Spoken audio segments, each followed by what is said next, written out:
Hello everybody, I welcome you all to my channel Law Classes by Shivani. So student, आप सब के लिए मैंने ये सीरीज स्टार्ट करी है ट्रांसफर प्रॉपर्टी एक्ट पे, डायरेक्ट बेस्ड रहेगा. आई होप आप सब लोग को ये सीरीज पसंद आए. So please to like share and comment to my channel law classes by Shivani. So without further ado, let's get started. So section 5 of the Transfer of Property Act defines what is transfer of property. In this section, the transfer of property means an act by which a living person conveys property in present or in future to one or more other living person or to himself, right, and one or more other living person, and to the transfer of property is to perform such act. In this section, living person includes a company, association, or body of individuals, whether incorporated or not, but nothing therein contained shall affect any law for the time being in force relating to transfer of property or by the company's association or body of individuals. So यहाँ पे आपको क्या समझने की ज़रूरत है कि देखिए, सबसे पहले प्रॉपर्टी का क्या मतलब होता है. देखिए, प्रॉपर्टी का मतलब है कि there are like bundle of rights, interest. ठीक है, हो सकता है ये जो राइट्स हैं कम्प्लीटली ट्रांसफ़र कर रहे हैं आप दूसरे लिविंग पर्सन को, या फिर पार्टली ट्रांसफ़र कर रहे हैं. Whole property is been transferred, जैसे कि आपने सेल कर दिया, बेच दी प्रॉपर्टी, तो पूरी की पूरी ट्रांसफरी के पास आ जाएगा उसका राइट, राइट. या फिर आपने क्या करा है, सिर्फ कोई इंटरेस्ट ट्रांसफ़र करा है, कोई राइट ट्रांसफ़र करी है, जैसे कि आपने लीज पे दे दिया तो इंजॉयमेंट की राइट ट्रांसफ़र हो गई. ठीक है, so this is about the property. यहाँ पे टीपीए में प्रॉपर्टी को कहीं डिफाइन नहीं करा है. ऑलराइट, अब यहाँ पे डेफिनेशन सेक्शन 5 में बहुत क्लियरली लिखा है कि transfer of property means an act by which a living person conveys the property present या फ्यूचर. देखिए, यहाँ सबसे पहली बात ये होती है कि जो प्रॉपर्टी ट्रांसफ़र हो रही है, it is by the act of the parties, मतलब वॉलेंटरी ट्रांसफ़र हो रहा है यहाँ पे. It is not by the operation of law, कोई कोर्ट की डिग्री के थ्रू यहाँ पे प्रॉपर्टी ट्रांसफ़र नहीं हो रही है. वॉलेंट्री ए और बी के बीच में ट्रांसफ़र हो रहा है और दोनों पार्टीज लिविंग है. इसे हम कहते हैं inter vivos transfer. So the parties must be living. ऐसा नहीं होता है यहाँ पे कि ट्रांसफ़र सक्सेशन में चलता है या फिर टेस्टामेंट्री चलता है. ठीक है, वो यहाँ पे अप्लाई नहीं होते, लिविंग पार्टीज़ के बीच में ही ट्रांसफ़र होता है. फॉर एग्जाम्पल, ए ने प्रॉपर्टी बी को एब्सोल्युटली ट्रांसफ़र कर दी, बेच दी, तो यहाँ पे मोड क्या है, सेल है. ठीक है, तो आप देख रहे हैं यहाँ पे कि एक्ट ऑफ पार्टीज क्या है, वॉलंटरी ट्रांसफ़र किया है उसने, विलिंगली प्रॉपर्टी ट्रांसफ़र हुई है दूसरी पार्टी को, जो कि वो भी लिविंग है, सामने वाली पार्टी भी, और इधर से भी एक लिविंग पार्टी के थ्रू ही ट्रांसफ़र हुआ है. ट्रांसफरर और ट्रांसफरी दोनों लिविंग है. ऑलराइट, ऑपरेशन ऑफ लॉ के थ्रू यहाँ पे ट्रांसफ़र नहीं होता है. ये बहुत ही इंपॉर्टेंट पॉइंट है, इसे याद रखिएगा. तो हमने क्या एलिमेंट देखा अब तक कि प्रॉपर्टी का मतलब क्या है, उसके बाद एक्ट ऑफ पार्टीज हो गया, लिविंग पर्सन, इंटरवाइवर्स, यहाँ पे जो है चलता है आपका ट्रांसफ़र. कन्वे वर्ड जो आप देख रहे हैं, देखिए कन्वे वर्ड लिया गया है, basically this word convey has been borrowed from the property act of England. Convey का मतलब होता है प्रॉपर्टी ट्रांसफ़र करना from one person to another. अब कन्वेंस जैसे वेरियस मोड्स हो गए आपके, mortgage, charge, sale, etcetera, lease भी. So when any property is been transferred by all these modes, it is called conveyance. Property एक से ज़्यादा लिविंग पर्सन को ट्रांसफ़र हो सकती है. एक्स ट्रांसफ़र कर सकता है प्रॉपर्टी ए बी सी को भी. ठीक है, ए को भी सिर्फ ट्रांसफ़र कर सकता है. तो यहाँ पे एक से ज़्यादा लिविंग पर्सन वाला भी कॉन्सेप्ट पॉसिबल है. एक यहाँ पे चीज़ लिखी है कि ट्रांसफ़र और खुद को भी ट्रांसफ़र कर सकता है. जनरली ये कॉन्सेप्ट आपका आता है को ओनरशिप वाले में, जैसे दो भाइयों का हक है. ठीक है, एक प्रॉपर्टी दोनों ने मिल के ली और एक जो है शेयर बेचना चाहता है, तो दूसरे का पहला प्रीएम्पशन वाला राइट होगा. तो इस केस में क्या हुआ, ट्रांसफ़र कहाँ हुई प्रॉपर्टी, हक तो मतलब दोनों का था ना. तो दूसरा जो है शेयर बेचना चाह रहा था अपना, तो उसने जो है सबसे पहले जो हक आया यहाँ पे दूसरे भाई का ही आया. इस तरीके से कहा जाएगा कि उसने खुद को ही ट्रांसफ़र कर ली प्रॉपर्टी. ठीक है, आई होप आपको ये चीज़ क्लियर हो गई है. एक्ट ऑफ पार्टीज, प्रॉपर्टी का क्या मतलब है, इंटरवाइवस ट्रांसफ़र होता है, कन्वेंस का क्या मतलब है, एक से ज़्यादा लिविंग पर्सन को यहाँ पे प्रॉपर्टी जो है ट्रांसफ़र हो सकती है. अब लिविंग पर्सन यहाँ पे company, association, body of individuals, whether corporated और नॉट. आई होप ये अब क्लियर हो गई डेफिनेशन सेक्शन 5 में कि ट्रांसफ़र और प्रॉपर्टी का क्या मतलब है. अब हम बढ़ेंगे सेक्शन 6 की तरफ. सेक्शन 6 से आपका व्हाट मे बी ट्रांसफर्ड. एक चीज़ बहुत अच्छे से याद कर लीजिए कि जो सेक्शन 6 है, इससे मैक्सिमम एमसीक्यूज जो है बन जाते हैं, क्योंकि ये सेक्शन ये बताता है कि टीपीए में कौन सी चीज़ें जो है वो ट्रांसफरेबल नहीं है. हेडिंग देख रहे हैं, व्हाट मे बी ट्रांसफर्ड, मतलब ये सब जितने भी 10 पॉइंट है ये तो ट्रांसफरेबल नहीं है, तो इनके अलावा जो भी प्रॉपर्टी होगी वो आपकी ट्रांसफरेबल है. Therefore property of any kind may be transferred except all these 10 points. तो यहाँ पे ये 10 पॉइंट्स इतने ज़्यादा इंपॉर्टेंट है कि मतलब बहुत पूछा जाता है यहाँ से, और काफ़ी ज़्यादा कन्फ्यूजन भी होता है। सो आई जस्ट डोंट वांट कि you people should make mistake in these kinds of things, क्योंकि ये चीज़ें ना अगर आप एक बार समझ लेंगे कि कॉन्सेप्ट क्या है इसके बीच में, क्यों ये ट्रांसफरेबल नहीं है, तब आपके लिए इजी हो जाएगा। बट 10 के 10 पॉइंट्स है, इन्हें जो है बिल्कुल माइंड में आपको एकदम फिट करना है, बिकॉज एमसीक्यूज के लिए these are very important. Okay, so हम स्टार्ट करते हैं। Property of any kind may be transferred except as otherwise provided by this act और by any other law for the time being in force. सबसे पहले है आपका chance of an heir apparent. पहले तो मार्क करना है कि कौन कौन से 10 पॉइंट्स हैं। So chance of an heir apparent not transferable. B में है mere right of re entry not transferable. An easement not transferable. All the interest in the property restricted interest not transferable. Right to future maintenance not transferable. A mere right to sue not transferable. Public office stipend salary not transferable. And section 23 of the Indian Contract Act, कोई भी ऐसा transfer which is opposed to the nature of the public interest, they are not transferable in Transfer of Property Act। ठीक है, अब one by one हम clause को समझेंगे कि क्या। So basically mayor right of re entry it is not transferable. Mayor मतलब केवल राइट ऑफ री एंट्री, आप ऐसा नहीं है कि उसे अलग से निकाल के उसे ट्रांसफरेबल बना देंगे। No, it can't be done. ये एक एसोसिएटेड राइट है किसी प्रॉपर्टी, किसी लैंड के साथ, एक अटैच्ड राइट है। ठीक है, मान लीजिए कंडीशन सब्सिक्वेंट का फेलियर हुआ, तो वहाँ पे ट्रांसफरर ने कहा कि अगर ऐसा ब्रीच होता है तो मैं ट्रांसफ़र कर दूंगा प्रॉपर्टी सी को, ट्रांसफ़र भी कर दी, वहाँ पे right of re entry transfer कर दी है। तो वो जो ट्रांसफ़र होगा राइट ऑफ री एंट्री, ठीक है, वो यहाँ पे इनवैलिड हो जाएगा। लीज पे बेसिकली मोड ऑफ ट्रांसफ़र है। ए ने क्या करा, लीज पे दिया एक प्लॉट ऑफ लैंड 5 साल के लिए मान लीजिए, और उसने एक कंडीशन सब्सिक्वेंट लगाया that you should not dig a tank on the land. But B ने क्या करा, इसका ब्रीच करा, उसने लैंड पे टैंक बना लिया। तो ए ने क्या करा, सी को ट्रांसफ़र कर दिया right of re entry because of this breach of condition. मतलब ये जो ट्रांसफ़र है ना, ये इनवैलिड है। इस तरीके से नहीं आप अलग से राइट निकाल के ट्रांसफ़र बना सकते हैं। ठीक है, वो बात और है। इसी वाले सिचुएशन में अगर 5 साल का पीरियड जो लीज है वो एक्सपायर हो जाती है, उसके बाद वो सी को ट्रांसफ़र कर रहा है, ठीक है, प्रॉपर्टी के साथ साथ राइट ऑफ री एंट्री, वो तो पॉसिबल है, वो ट्रांसफ़र जो है बिल्कुल वैलिड होगा। बट अलग से निकाल के नहीं कर सकते, कहने का सीधा साधा मतलब ये है।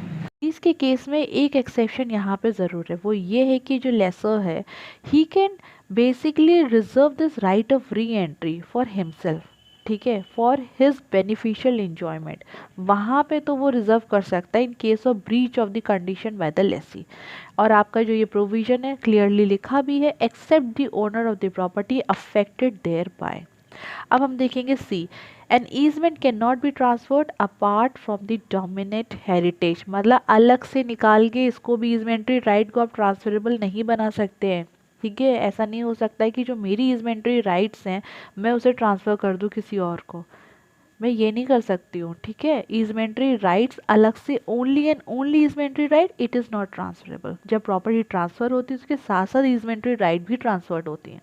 तो प्रॉपर्टी ट्रांसफ़र करो, ईजमेंट्री राइट्स भी ट्रांसफ़र हो जाएंगी, तब तो ठीक है, then it is fine. But सिर्फ और सिर्फ आप ईजमेंट्री राइट्स को ट्रांसफरेबल बना रहे हो, so this can't be done. तो ये चीज़ यहाँ पे हो नहीं सकती। Easementary rights for example right of way, right of air, right of light, right of water, these are all your easementary rights. Example अगर मैं आपको समझाऊँ तो मान लीजिए एक मेरा प्लॉट है, एक बगल में एक और प्लॉट है, ठीक है ना। So I am having this right of way, this is called an easementary right over my adjoining plot of land. So I can not transfer my right of way to C. और अगर ऐसा transfer किया भी है तो वो transfer invalid हो जाएगा वहाँ पे। ठीक है, so this was all about 6C easement. इसके बाद बात करेंगे रिस्ट्रिक्टेड इंटरेस्ट की। 6D एक रिस्ट्रिक्टेड इंटरेस्ट भी ट्रांसफरेबल नहीं है। अगर हम बात करें 6D की, all interest in the property restricted in its enjoyment to the owner personally can not be transferred by him. यानी कि जो पर्सनल राइट्स होते हैं, जो पर्सनल प्रिविलेजेस होते हैं, जो कि हम बोलते हैं कि रिस्ट्रिक्टेड इंटरेस्ट हैं, उन्हें ट्रांसफ़र नहीं किया जा सकता है। जैसे कि आप कह सकते हैं राइट ऑफ प्रीएम्पशन। अपना राइट ऑफ प्रीएम्पशन थोड़ी ना मैं ट्रांसफ़र कर दूंगी, ठीक है, वो तो मेरा ही राइट है, वो मेरा पर्सनल प्रिविलेज है। ठीक है, सर्विस राइट्स में आप देख सकते हैं, जैसे कि जुडिशरी वाले ले सकते हैं हम एग्जांपल कि जुडिशरी में सिलेक्शन के बाद we get this right of residence etcetera etcetera, तो वो मेरा एक पर्सनल राइट हो जाएगा वहाँ पे, उसे मैं ट्रांसफ़र नहीं कर सकती हूँ ना कि ठीक है जो रेजिडेंस मुझे मिला है रहने के लिए, अब फैमिली मेम्बर्स की बात और है, अदर देन दैट ठीक है मैंने किसी और को दे दिया वहाँ पे रहने के लिए, so this can not be transferred, it is basically restricted for the enjoyment of that particular person only. So basically restricted interest में रिलीजियस ऑफिस का भी यहाँ पे बात होती है, जैसे कि रिलीजियस ऑफिस में जो भी मॉन्यूमेंट्स अटैच्ड होते हैं प्रीस्टली पोजीशन से, ठीक है, उन्हें ट्रांसफ़र नहीं किया जा सकता है। Even a trustee he can not alienate his office, क्योंकि वो पर्सनल कॉन्फिडेंस पे बेस होता है, ठीक है। सो 6D में हो गया रिस्ट्रिक्टेड इंटरेस्ट, एक बार फिर से याद करेंगे, 6A में chance of an heir apparent, right of re entry B में, उसके बाद ईजमेंट्री राइट, उसके बाद है आपका रिस्ट्रिक्टेड इंटरेस्ट, फर्दर है आपका मेंटेनेंस का right. So this right to future maintenance, right to receive the maintenance, ये एक पर्सनल राइट है, इट इज़ नॉट ट्रांसफरेबल, इसे आप ट्रांसफ़र नहीं कर सकते। मेरा राइट है मेंटेनेंस रिसीव करने का, मैं बी को नहीं ट्रांसफ़र कर सकती हूँ अपना ये राइट, ठीक है, उस पर मेरा ही जो है पर्सनल राइट है वो। ऑल राइट, अब अगर मैं बात करूँ फ्यूचर मेंटेनेंस की, तो ये भी कहते हैं कि भाई मेंटेनेंस तो अभी मिला ही नहीं है, सो ऑब्वियसली वैसे भी आप ट्रांसफ़र नहीं कर सकते, तो इससे ज़्यादा बेटर रीजनिंग ये होती है कि ये पर्सनल राइट है, ठीक है, इन व्हाट्सो एवर मैनर ये पर्सनल राइट है, तो आप वैसे भी इसे ट्रांसफ़र नहीं कर सकते हैं, ठीक है। So right to future maintenance it is not transferable. I hope आपको ये चीज़ समझ में आ गई है। इसके बाद है mere right to sue. Mere right to sue यानी कि सिर्फ और सिर्फ सूट फाइल करने का जो राइट होता है in certain cases it is not transferable, जैसे कि मेसनरी प्रॉफिट्स को क्लेम करना, damages for breach of contract को क्लेम करना, ठीक है, एजेंट को सू करना, प्रीएम्पशन राइट्स हो गई, ये सब आपके मेयर राइट टू सू में आते हैं, इन्हें आप ट्रांसफ़र नहीं कर सकते हैं। जो पार्टी डैमेजेस सफ़र करेगी सूट वही फाइल करेगी, ठीक है। Restriction of conjugal rights, for example husband and wife हैं, they will file the suit, partition का राइट है तो party will file the suit, तो इस तरीके की जो राइट्स हैं इन्हें आप ट्रांसफ़र नहीं कर सकते हैं। एक्शनेबल क्लेम के मैटर्स में दैट इज़ ट्रांसफरेबल। इसके बाद हम देखेंगे एफ में दे रखा है पब्लिक ऑफिस यानी कि लोकपद, लोकपद या फिर जो सैलरीज आती हैं इट इज़ नॉट ट्रांसफरेबल, ठीक है। अब भाई पोस्ट आपको मिली, आप ट्रांसफ़र थोड़ी ना कर सकते हैं उस पोस्ट को अपनी, you can not do that. अब प्रीस्ट की पोस्ट है मान लीजिए टेम्पल पे, इट इज़ नॉट ट्रांसफरेबल, ठीक है।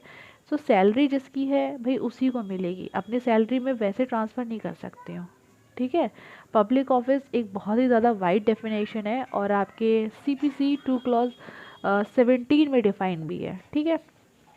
This G clause where it is written pensions are not transferable, pension जो होती है वो एक पर्सनल राइट है, ठीक है, that is not transferable. Stipends allowed किए जाते हैं military, naval, air force, civil pensioners होते हैं, गवर्नमेंट पॉलिटिकल पेंशंस, ठीक है, that can not be transferred. Thereafter है आपका H, no transfer can be made in so far as it is oppose to the nature of the interest for an unlawful object or the consideration within the meaning of Section 23 of the Indian Contract Act to a person legally disqualified to be transferred.